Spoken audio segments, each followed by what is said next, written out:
I woke up to find myself confused, and on a bed I had never known.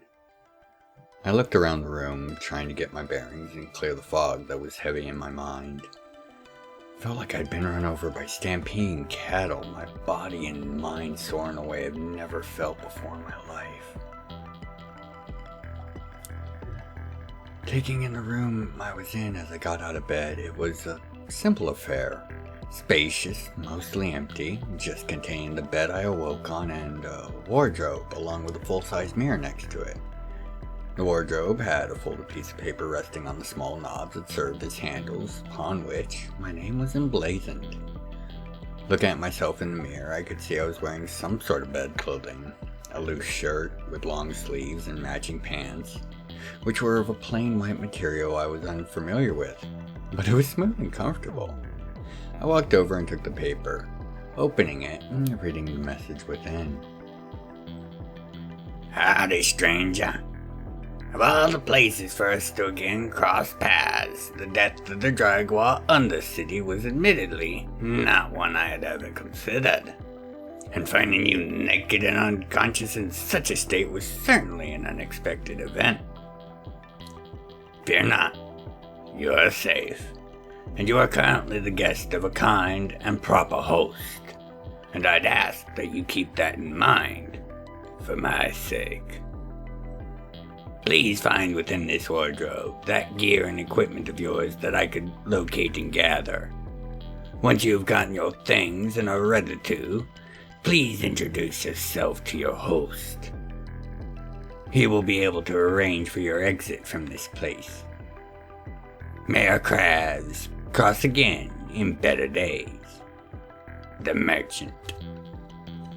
My mind took a long, groggy moment before the face of this author came to mind. He was a tall man, hunched over by the weight of his voluminous robes, from which he seemed to be able to draw and store all manners of items and goods. We had dealt with him the last time just before winter last, and he had driven hard but very fair bargains, and was able to buy the bulk of the draconic materials we had gathered from the Rotwood incident, and provided not only money, but also hard to find and rare materials for the farm's upkeep and maintenance. But what was an old man like that doing in the Undercity? How did he manage to survive down here, and for that matter, how did I manage? As I pondered this, I opened the doors to the wardrobe. Within, I smiled as I saw my packs, my blade, sheath's edge, along with some packages wrapped in a stiff, thick paper. Wrapped around my sword was another note, and I took both the sword and the note. Opening the missive, I couldn't read the lettering and was confused for a moment, before the lettering glowed with an azure light and faded, and I felt the thrust of the meaning of the note course through me. Automatically, I gripped my sword and felt my aura flow into the weapon as had done so many times, turning the deep purple felt of the lining of the sheath, as well as the silver braiding on the edges, into a melting form before solidifying into a razor's sharp edge, hence the blade's name, Sheath's Edge. But then I felt something different. My aura, being guided by the knowledge within the note, found and began working a mechanism within the top of the sheath I had never known existed. Then, the true blade slid free, the sheath returning to its normal purple and silver. I took a look, and for a moment my eyes could not tell quite what they were looking at. And then it became clear. There were two blades, and they were kept from touching by a thick, clear crystal. One was of a midnight hue, blue, and the other was like a gray and azure tint. Pulling it fully free from the sheath, I felt how much more nimble and quick this blade was, and realized I had much more to learn with this family heirloom. Resheathing and setting the blade to the side, I reached out for my bags and gear harness when I noticed it on my left wrist and forearm. It looked like a leather bracer, but it felt much heavier. it was only adorned with the sun and tooth sigil of my family's house. And, as if by thinking about it or by instinct, my aura flew into it and felt as a fully formed suit of armor made of what looked like thin, flexible gray sheets came into being around me. A half dome behind my head and upon my shoulders were devices that seemed to follow my line of sight. And I began to notice that I was aware of materials of what I was looking at, sizes and dimensions. Looking back into the wardrobe, I began to wonder how best to adjust my bags and harnesses to accommodate this armor, and then gasped as a pair of mechanical arms extended from over my shoulders and from under my arms around my back and stretched out to begin doing that very thing. After grabbing the bags and resizing straps, and then my sword, placing it at my side, the arms began to look over a pile of scrap that had been loosely contained within a package of paper. I realized it was the remains of the control sleeve Ogman had made, based off of Father's designs. In only moments, the arms had integrated all the salvageable pieces of the device into the greater armor I was wearing. I pulled out a Javseek and slid the weight ring back. I smiled as the mental image of the Javseek's forward path bloomed into life into my mind's eye, just as it had been designed to. This armor was a wonder, and looking in the mirror I realized it was fitted to me perfectly. Wherever this came from, it was a work of erratic artifice and a relic of a much older age. I realized then that a different pistol was in the holster at my side, not the simple and basic one I had been using. Sticking out of the inside of the holster, just behind the gun, was another note. It was written in the same handwriting as the one on the wardrobe. Happy birthday, Captain. As I couldn't find your sidearm along the rubble I found you in, I have chosen to replace it with this little trinket. A hybrid crisp ballistic pistol. You'll find 3 additional magazines in your side pouches, and instructions and tools to make more rounds within your count kit. The charge packs are standard type 1x2s, so your current supply will work with it. Enjoy! I slid the note into my belt with a smile, and looked at the last package in the wardrobe.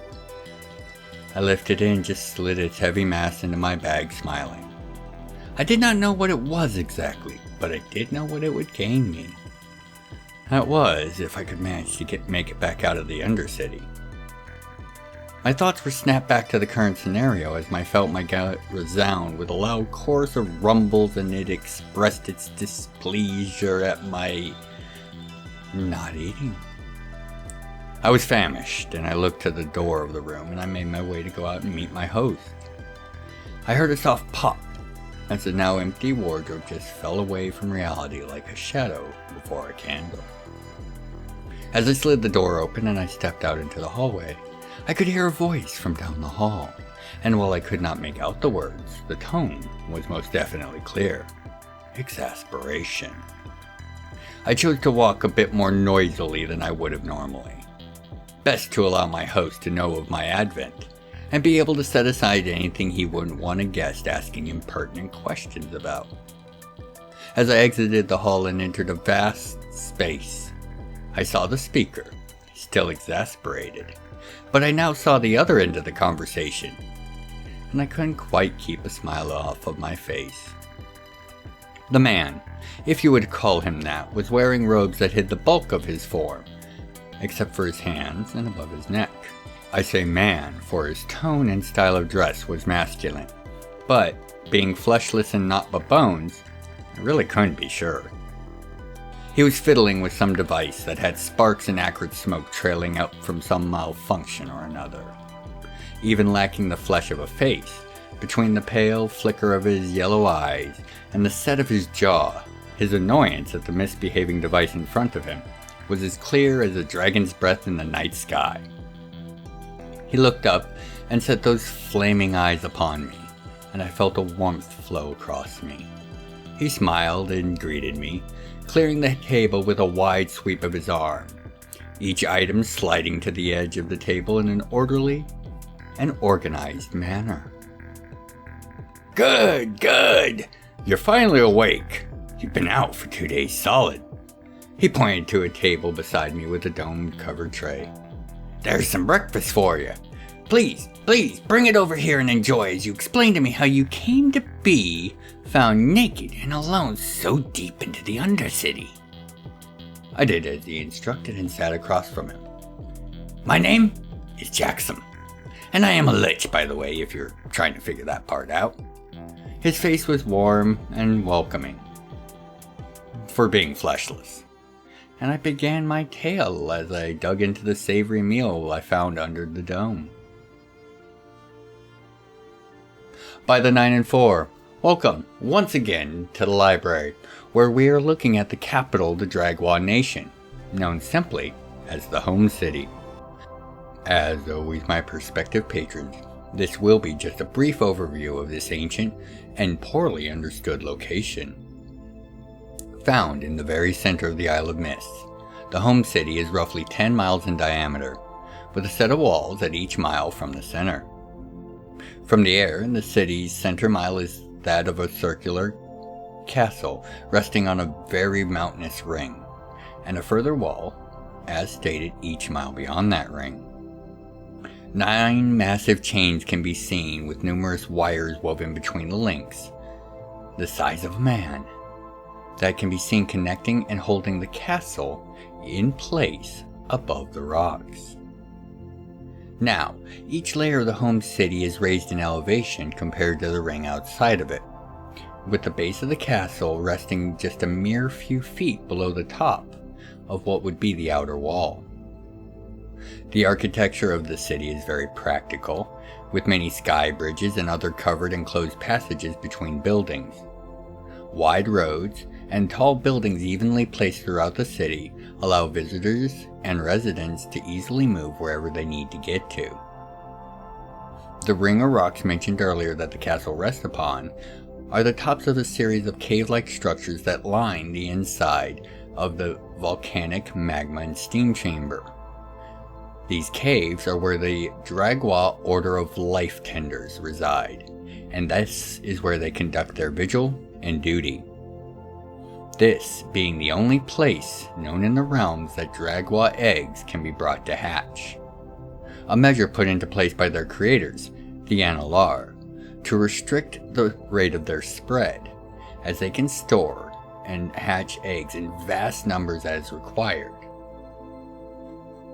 The city itself stretches much deeper into the sands as it does into the air above them. However, the entirety of the outer city border, that 10 miles we spoke of earlier, under the sands is sealed by a layer of the nigh unbreakable material that is so commonly employed by the Analar, star metal, as it is the material that is universally used within the city's construction, walls, roads, and etc., leading to the city's reputation for being completely unbreachable. Known around the world is the fact that the castle will often be found hovering as much as 50 feet above the ring of rocks, being lifted by a massive force of steam created by dumping vast amounts of water into what appears to be a massive lake of magma underneath. This lake of magma never seems to be truly cooled by the water. This steam spreads not only across the city, but through the desert beyond, and eventually within a few hours be found covering the entirety of the deserts within the Isle of Mist with, well, mist and fog. This can get to be as deep as 40 to 50 feet across the entirety of the 200-mile radius from the city out to the mountains.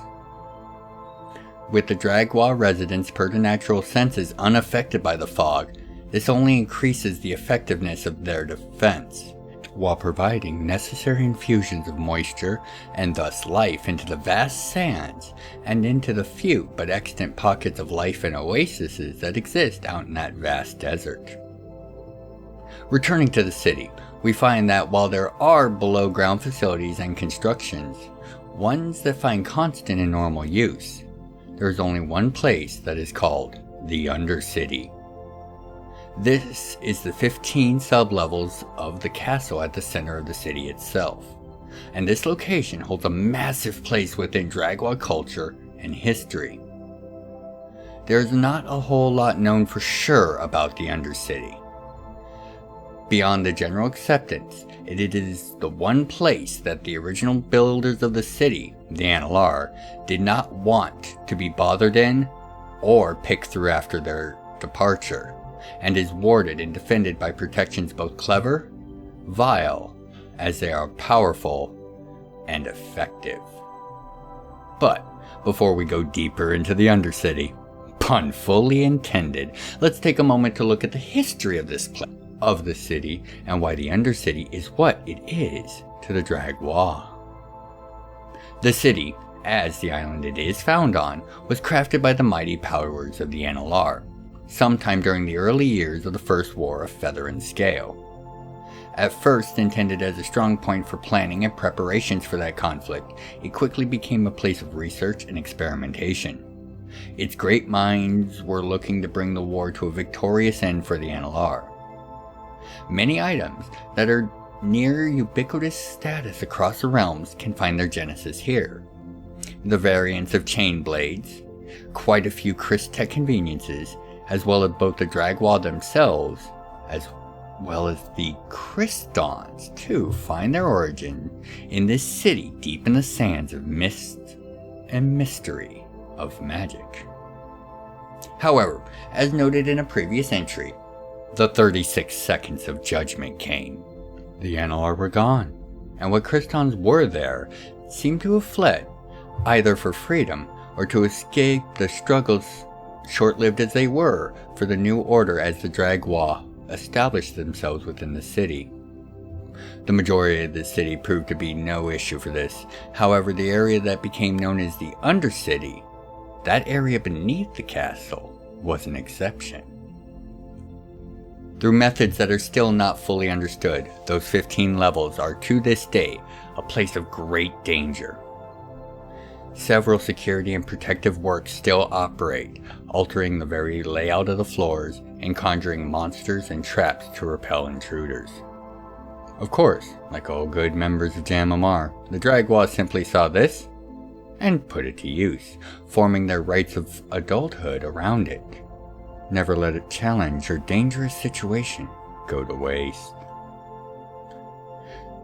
As the defenses seemed to grow in intensity the deeper one goes into the Undercity, it was eventually determined and set that for any to pass this test of adulthood, all they had to do was reach the 6th sub-level, obtain a proof of this deed, and return. It became practice that for each level deeper one manages to reach and return from, the greater their honor and prestige earned. For thousands of years, none actually knew how deep the Undercity went. None had breached beyond the 9th level, and for years upon years that was thought to be the bottom of the Undercity, as none had even seen a way deeper. No lift, no stairs. Now, this changed in the early years of the Age of Valor. According to legend, the now Empress of the God, Genevieve Nodakir, one of the two now God Kings of the Dragwa, Blade, and the other Valors made the trek into the Undercity and not only found a way deeper, it is said in hushed rumors that they did indeed find the bottom, and it was at floor 15. The details of this and what they found down there have been a matter of conflicting tales and conjecture for the millennia since. What is known is that when the siege of the Analar came shortly thereafter, the home city was one of the few places, if not the only place across Jamamar, that was able to rip the attacking Analar sky cities from the sky, with the vast banks of weapons and defenses that were brought to full effectiveness as a result of their journey into those depths. Now, today, many will try to make it to at least level 9, but few will even attempt to go further than that, as the danger is known to grow by orders of magnitude for every level beyond. However, anything beyond level 5 is considered a pass for the test of adulthood. and it is cultural tradition that very few will ever bring up the details of how far they made it in their test as a matter of respect. The simple result is most only making it to the 6th level and quickly retreating. But none, especially those as proud as the Dragwa, would ever want to admit that they did the bare minimum. Whether it was due to practicality, laziness, or even worse, lacking ability or commitment. The city itself is an exporter of weapons and warriors, with those that can prove that they made it as far as level 9 in the Undercity being granted state-sponsored tuitions to Tranus or any other institution of its like for up to 5 years. The various weapons favored by the Dragwa, such as their various chains blades, are almost exclusively produced here as well. In the current age, research and development of starfighters and other war material for use amongst the stars is becoming a hotly contested avenue of interest within the home city. And with this brief look at the capital and home for the Dragwa at an end, I hope you have a bit better understanding of this place of mystery and long history. Thank you, as always, for your time, your attention, and your support. I cannot overstate how much it means. Now, before we return to Kethion, and until I see you next make your way back to the library, by the 9 and 4, be well, take care of yourselves, and each other. Now let's get back to our story. It had been hours, and I had eaten and drank deeply while sharing the manner of how I had come to the home city with my new host, Jackson, answering his queries as he raised them. So you and your brothers took out 3 scout ships, and then their response was to completely surround you with ground forces, and you yet somehow made their commander come to discuss terms. Would you explain how that even happens? Jackson's amusement was all I needed to explain. Well, the first one I took out with a Javseek. His curious look prompted me to pull one from my pack and let him take a look at it as I continued. And when they attacked the farm, the brothers actually took the other 2 scout ships out. After that, it was a simple fact to tell him that he was violating council law with the contract. Was he? Jackson asked as he was examining the Javseek, playing with the fins and mechanisms. Well, yes, in fact.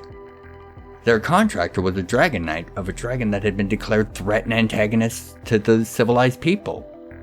Cloudwalkers can't take contracts for them. Good point. But how did you convince him not to just roll you over?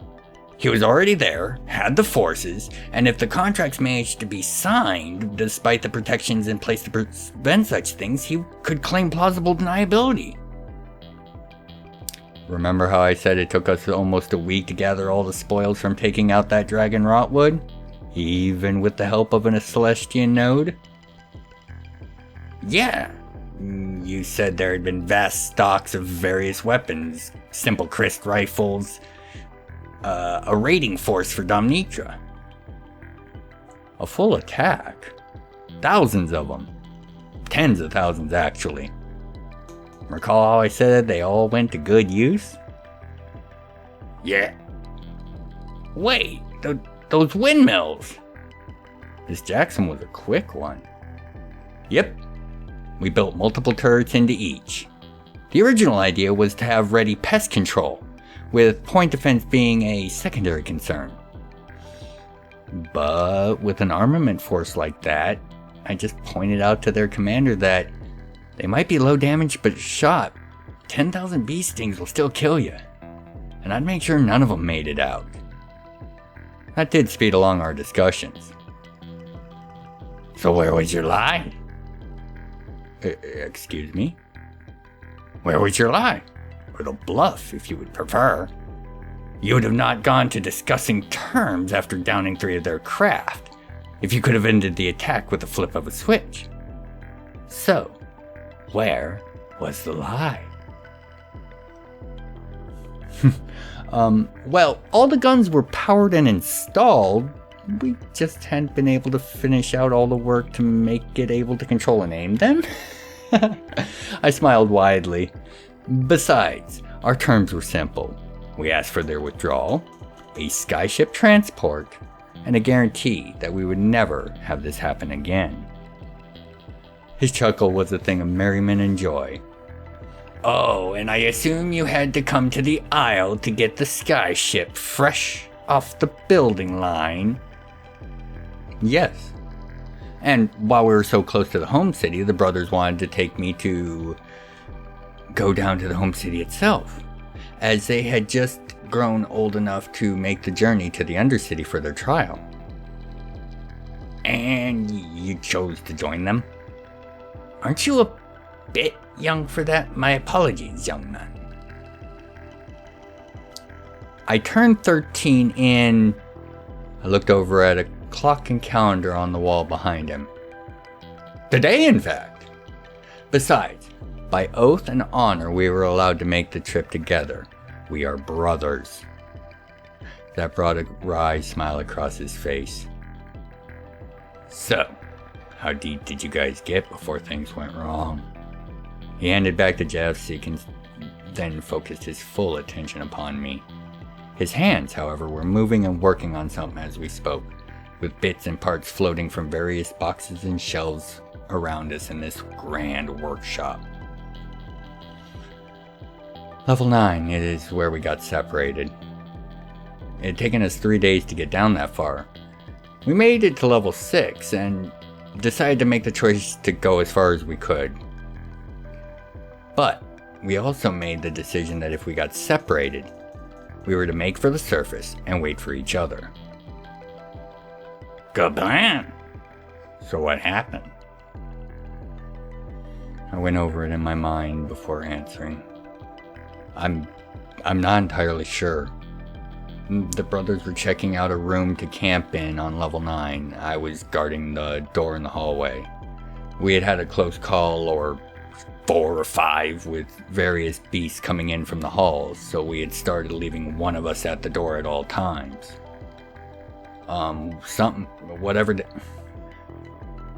Just a lot of alarms, sirens, and an explosion.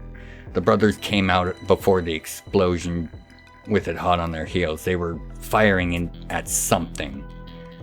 I don't know what it was. The explosion that they were trying to escape tore out of the room and separated us by the force of its blast. By the time I got up to my feet and had tried to have my gun in my hand, it was melted away to the handle. The walls just closed. They were on the other side. I couldn't even hear them.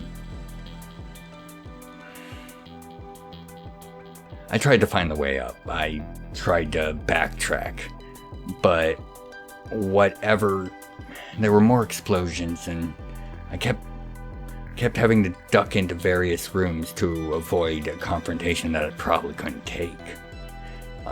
More than once I was forced to actually dive down a set of stairs. I always seem to find the downstairs. It can be that way down here. And tell me, where did you find that? He pointed a long, bony finger at my armor. I haven't seen something like that in a very long time. A work of art. Where did you find it? 13th level. There was a room I took shelter in, a big room. Mostly dark, but massive. Benches, boxes. Not quite sure what it was. I didn't want to get too far from the door, lest it disappear on me. The armor, it was on a pedestal under a sheet near the entrance. I pulled the sheet off so I could roll it up to have something to lay on. My bedroll was damaged, let's say. Slimes.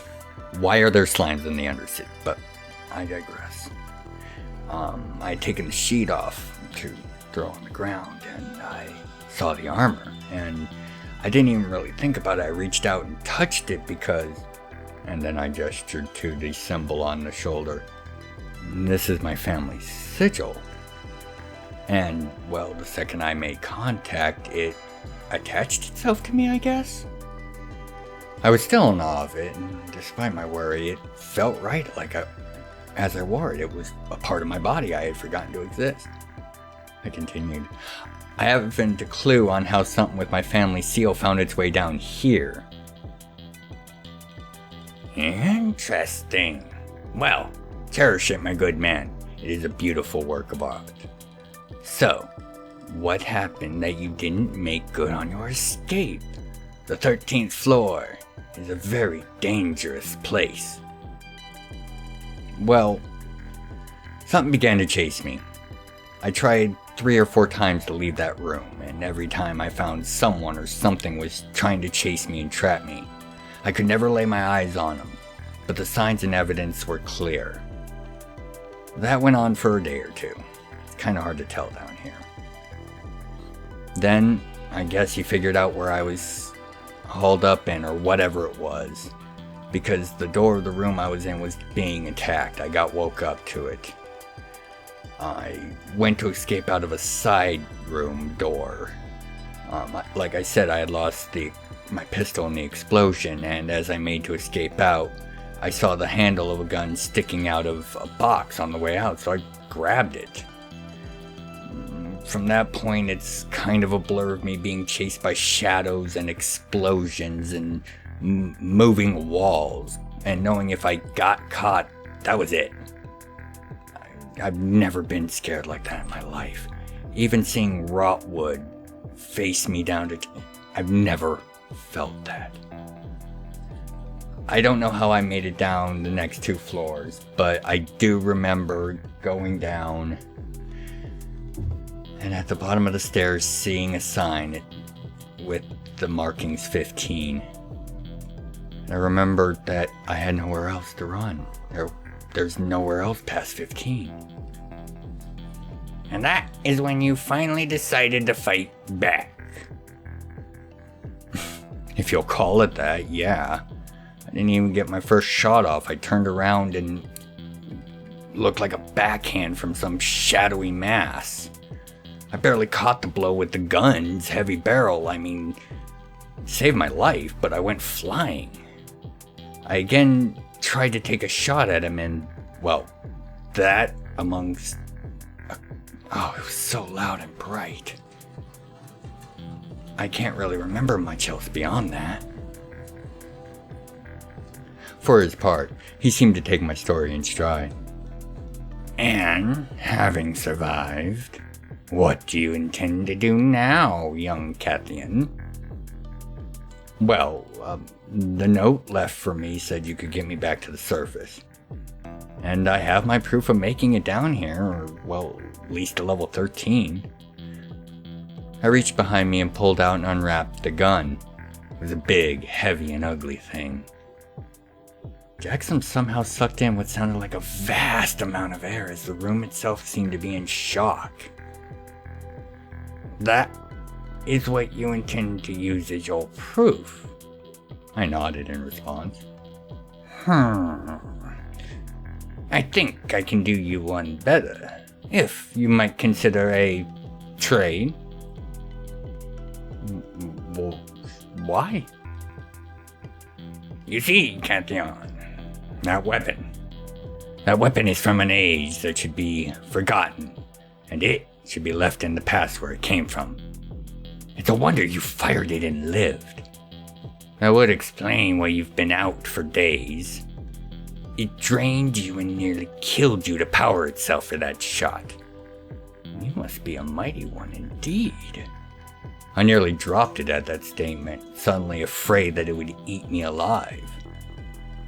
As it was, I gingerly slid it towards him on the paper. He laughed with a wide smile. How does the skull smile wider? Have no fear, it will be safe here. And as a bonus, just by returning the way you are about to, your success will be clear to all you will have been known to made it to the bottom of the Undercity. He grinned at my confusion. What? Do you not think the twin gods, Blade and Chain, are not aware that I am down here? We have tea every Wednesday.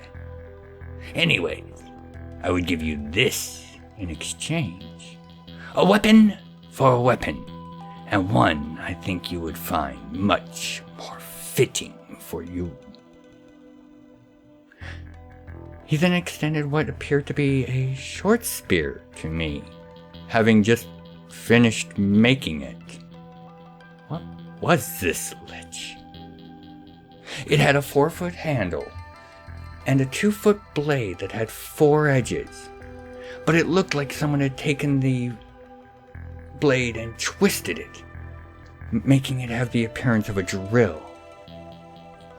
Along the handle there were about 3 dozen raised semi-cylinders spiraling along the length of the handle. Holding it, shifting it around for the weight, I could feel that he had crafted this specifically for me, an erratic.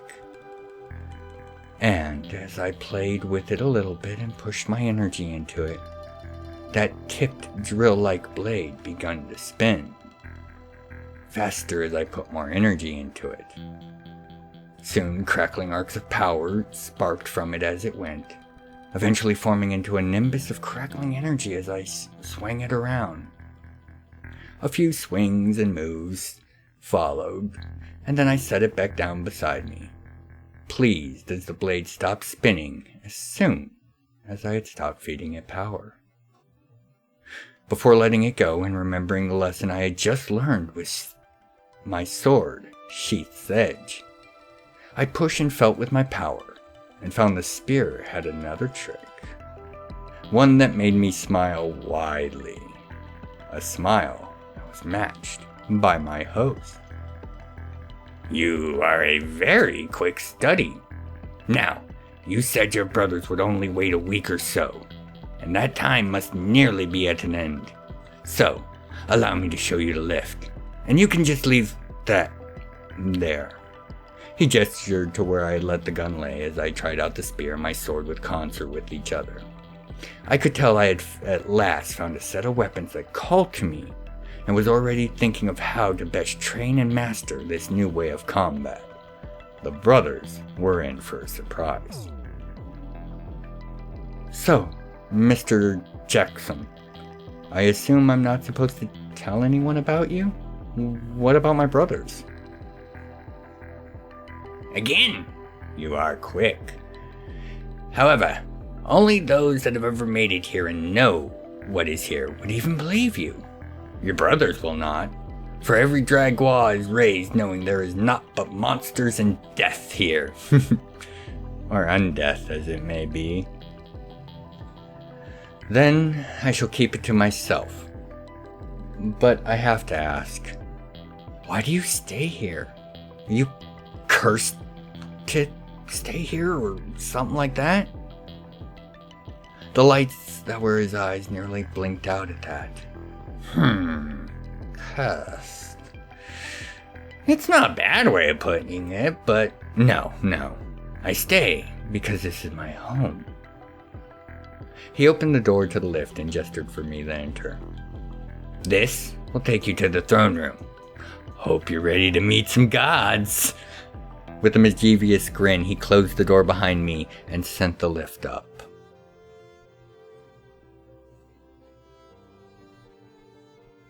As I watched the young man leave as the lift took him back up to the surface, I could hear Lefty slide out from where he had remained hidden while I and the young man Kathian spoke.